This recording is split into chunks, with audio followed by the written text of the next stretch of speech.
The marble corridors of the imperial palace glowed under the light of hundreds of oil lamps. It was long past midnight, yet the great halls of Rome's power seemed alive, footsteps echoing, whispers carrying from room to room. Inside one gilded chamber, a boy of no more than 14 stood frozen at the threshold. His tunic, newly woven and perfumed, scratched against his skin. He had been scrubbed until his arms burned, his hair scented with rosewater, and gold bands fastened around his thin wrists. Around him, servants moved with mechanical precision. One adjusted the boy's sash, another smoothed the folds of his robe, as if he were not a living child, but a display to be unveiled. Beyond the open archway, the deep voice of a senator boomed in drunken laughter. Joined by the lighter, slurred tones of Rome's elite, the boy's eyes darted toward the door, but 2 guards stood there, spears crossed. His breath caught in his chest.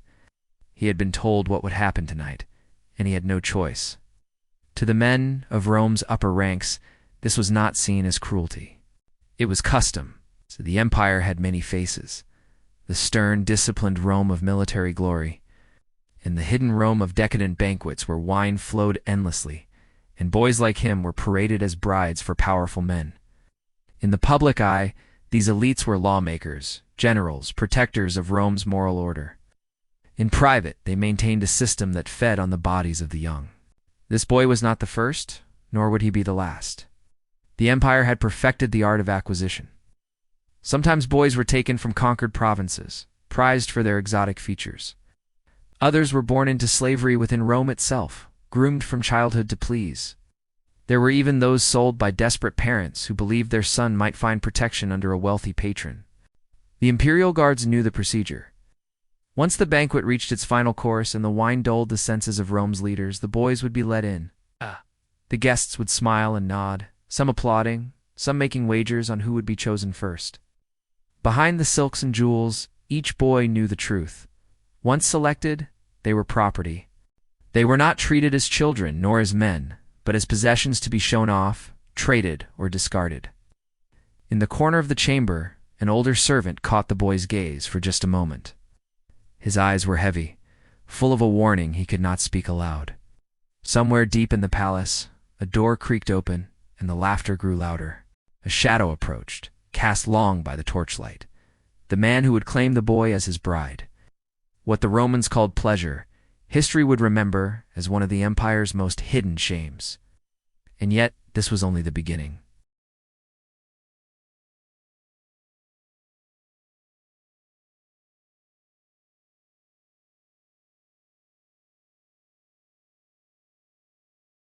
The streets of Rome bustled with the noise of carts, vendors, and shouting soldiers. But behind the grandeur of marble arches and glittering fountains lay a trade so hidden that even many citizens pretended it did not exist. It began quietly, a boy disappearing from a rural village, another taken in by a wealthy Roman household, a third sold by desperate parents in exchange for grain. At first glance, these boys were brought to the capital for work. They could have been servants, stable hands, or apprentices, but the reality was far darker. Once inside the palatial estates of Rome's elite, the boys were stripped of their identities. Their hair was oiled and perfumed, their skin was softened with scented baths. They were dressed in delicate tunics, sometimes even adorned with jewelry meant for women. To the outside world, they might have seemed like pampered pages or attendants, but their real role was whispered about in coded language. They were concubines, for the pleasure of powerful men. Rome's ruling class, from senators to military commanders, participated in this silent exploitation. And yet, Roman law had loopholes that made it nearly impossible to stop. The lex scantinia, a law supposedly against sexual crimes, was rarely enforced, and when it was often used politically as a weapon to humiliate rivals. Meanwhile, the culture itself glamorized domination. In Roman eyes, power was measured by the ability to control others, and these boys were the ultimate proof of control. Many were trained to speak in soft tones and move gracefully, like the wives of noblemen. They learned songs, dances, and the art of pleasing their masters in private chambers. The youngest were often the most sought after, and as long as they remained silent, the system continued without disruption. But sometimes whispers escaped the walls. Neighbors noticed how certain estates received a steady stream of new servants. Traders and innkeepers spoke of boys weeping in their rooms before being taken away by finely dressed men. These rumors trickled down to the poorer districts, where ordinary Romans began to suspect the truth. Still, the empire's machinery was too vast, too powerful. A boy's cries could be drowned out by the roar of the Colosseum, his story erased by the next public spectacle. But in the year of a certain emperor's reign, one whose taste for beauty was infamous, the trade reached a level so blatant it could no longer be hidden, and that was when Rome's darkest scandal began to unfold. The question was no longer if the truth would surface, but what would happen when it did.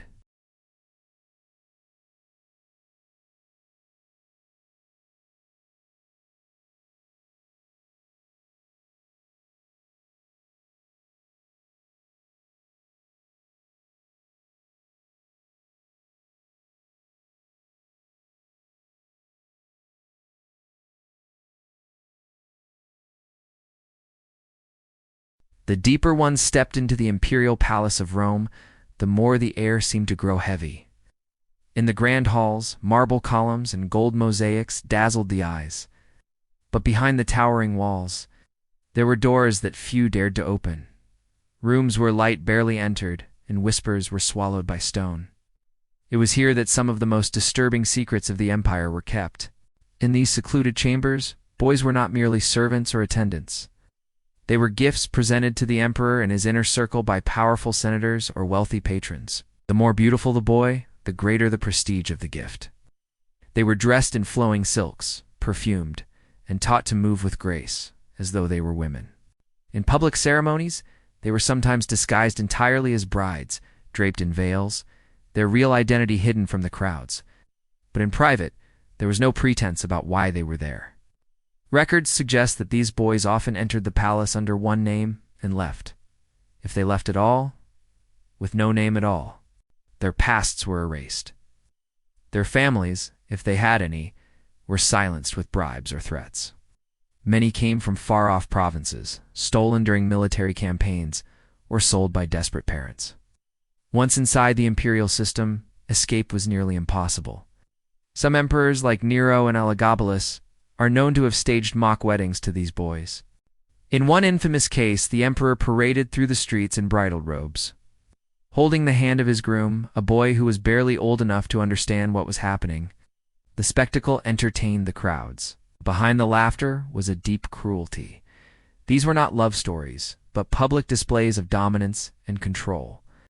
And it wasn't just the emperors. High-ranking officials and military commanders participated in the same system, using their influence to claim the most desirable youths.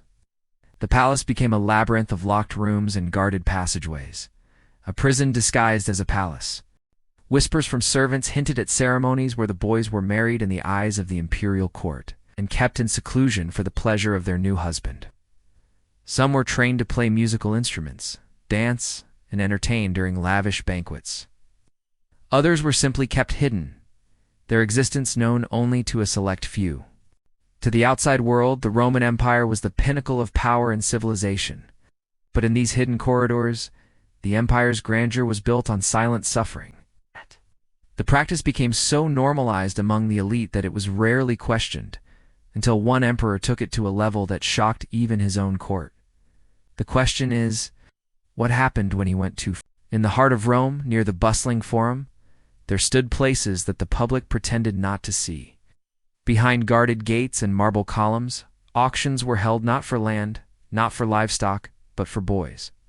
The traders called it mercis amoris, the goods of love, a phrase soaked in cruelty. The boys were paraded in front of wealthy bidders like exotic treasures. Their ages varied, some barely into their teens, others still younger. Their hair was often oiled and curled, their skin scrubbed until it gleamed under torchlight.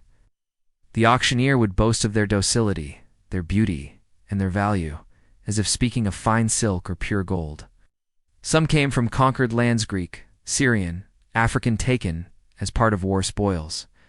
Others were born into Roman slavery, groomed from birth for this fate. The wealthiest Romans believed foreign boys carried an allure, something other that set them apart from the local poor, added to their price and to the twisted prestige of owning them. Bidders laughed, teased, and argued over the highest price, while the boys stood silent, trained to keep their eyes low. To resist was useless. Any sign of fear or disobedience could lead to beatings before the sale was even made. A boy who didn't sell well might be discarded into worse conditions, manual labor in mines, or service in dangerous gladiator schools. When a deal was struck, the buyer's servants would take the boy away immediately, often dressing him in garments meant for a bride. It was not simply about ownership, it was about reshaping him to play a role in the master's household, a role he could never escape. The legal system offered no protection. Under Roman law, slaves had no personhood. They were property. The cruelty was not hidden, it was normalized, even celebrated in certain circles. The more rare and beautiful the acquisition, the more it was flaunted at feasts, banquets, gatherings of Rome's elite. The auction blocks became known as silent theaters of misery. To the passing public, they were a sign of wealth and Rome's dominance. But for the boys, each cheer from the crowd was another nail sealing their fate. And yet, the most disturbing part was still to come, because once these boys were taken into the grand villas, the transformation into brides began in ways far darker than the public could see.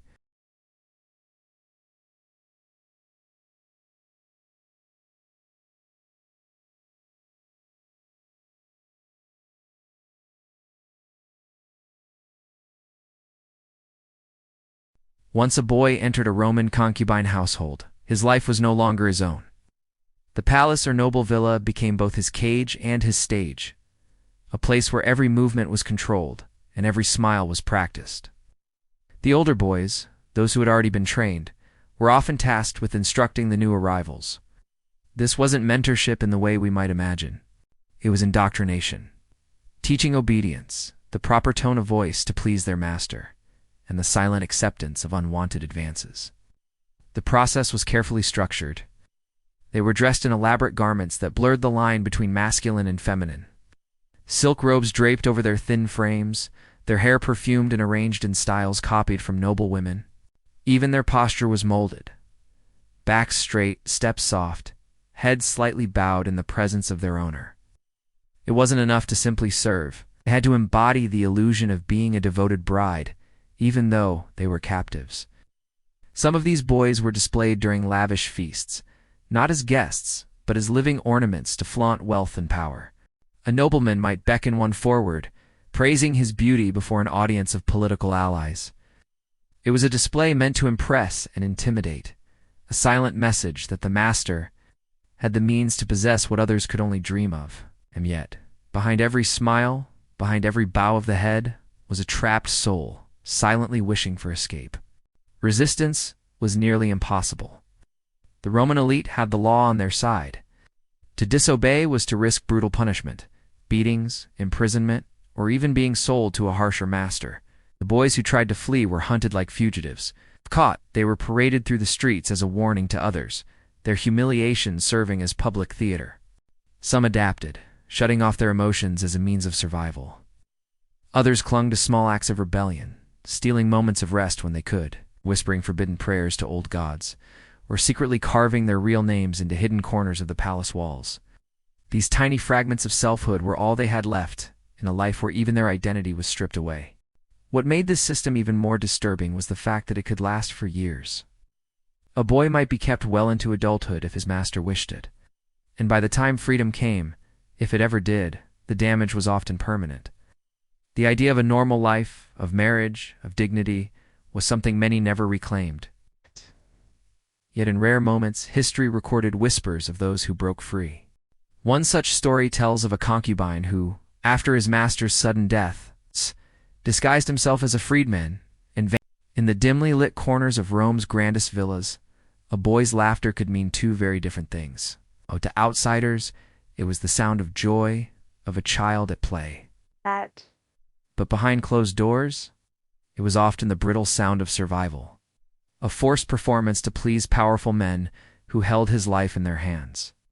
Grooming began long before these boys understood what was happening. Some were chosen from slave markets, where merchants polished their hair, softened their skin with oils, and taught them polite manners to increase their value. Others were taken from conquered lands, selected for their beauty or feminine features. The grooming was deliberate.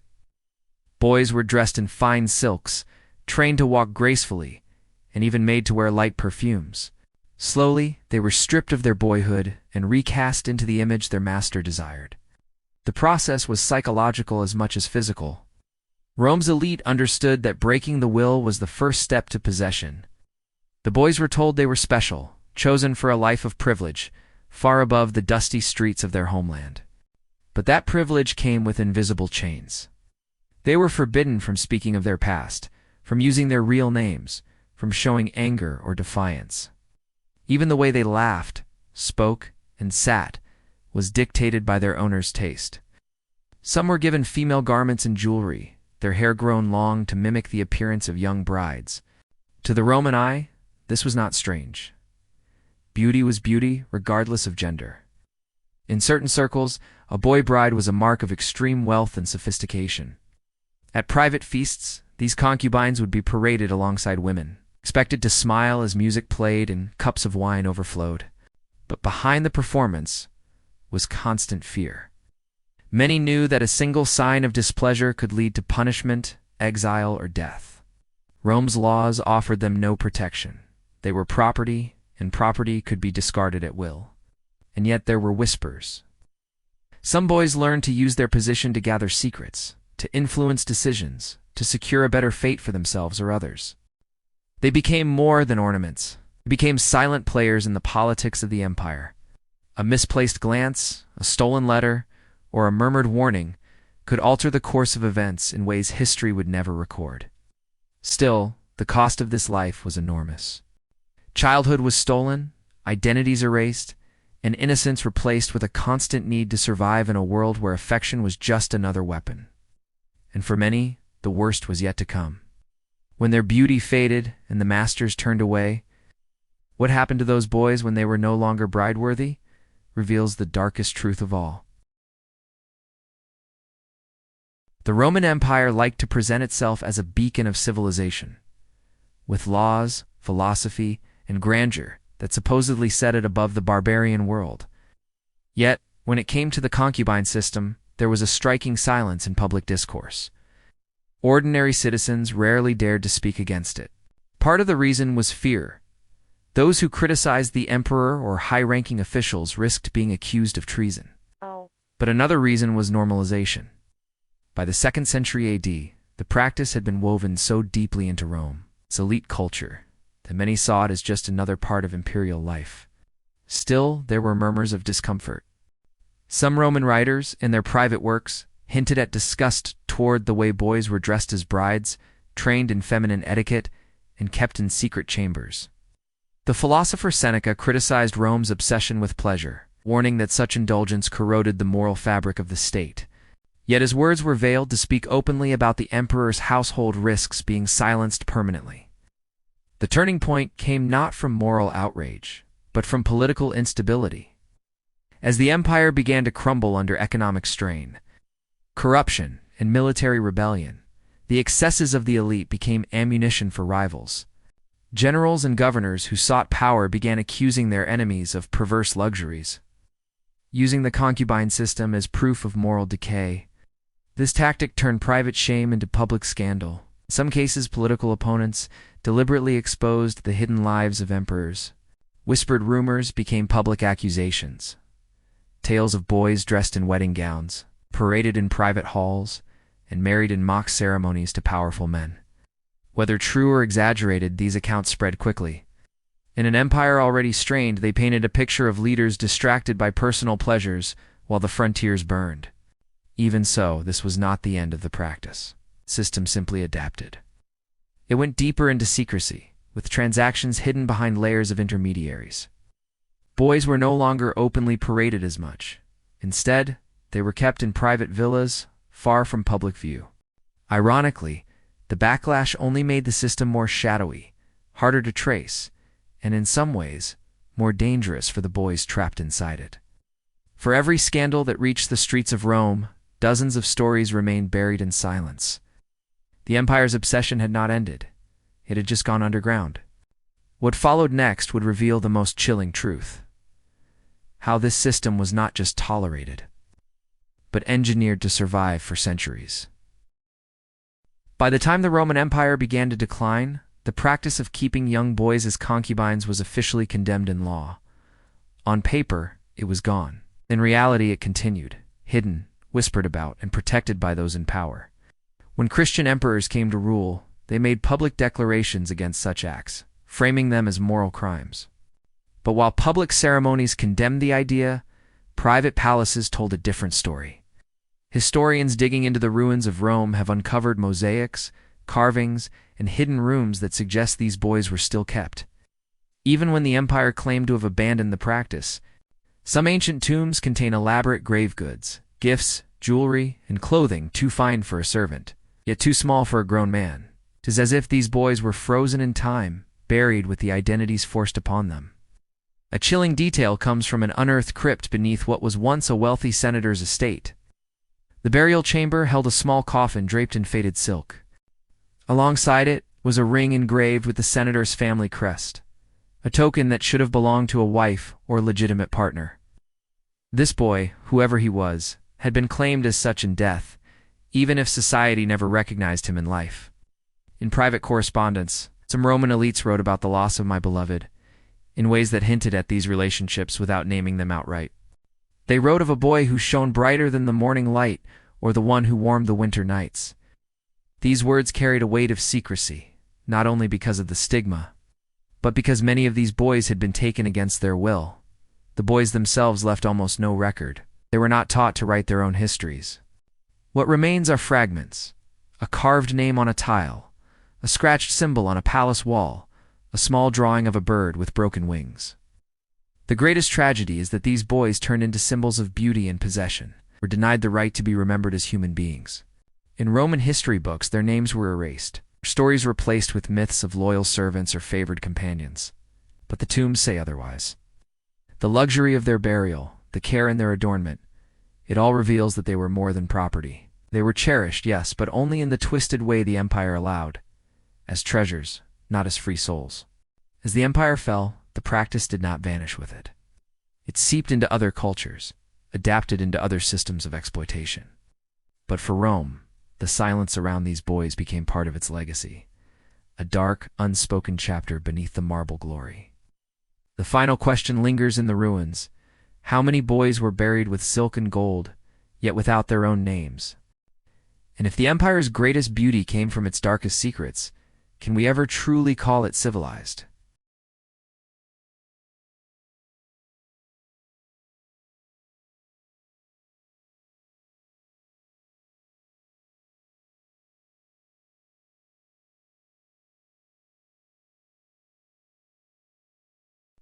The fall of the Roman Empire in the 5th century did not end the pain of those who had been trapped in its shadowed traditions.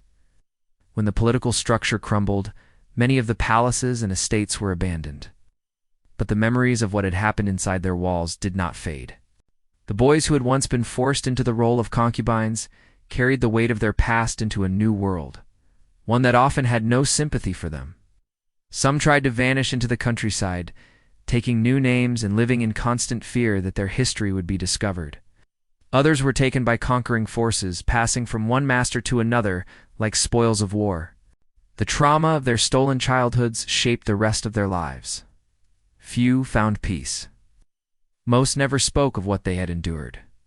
Silence was their only shield. Historians today face the same challenge as those who survived. The evidence of this practice was often destroyed. Scrolls were burned, records erased, and the shame of what had been done to these boys meant families refused to speak of it.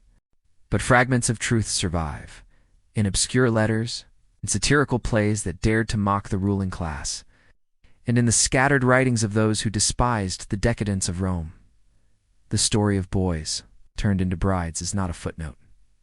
It is a mirror, reflecting the way power can warp morality and strip humanity from those it controls. It shows that abuse was not a hidden crime in Rome. It was institutional, normalized, and celebrated by the elite. That is perhaps the darkest truth of all. Even now, the legacy of such exploitation raises uncomfortable questions about how societies record history and what they choose to forget. For every known case, There may have been hundreds lost to time, their names unspoken, their suffering invisible.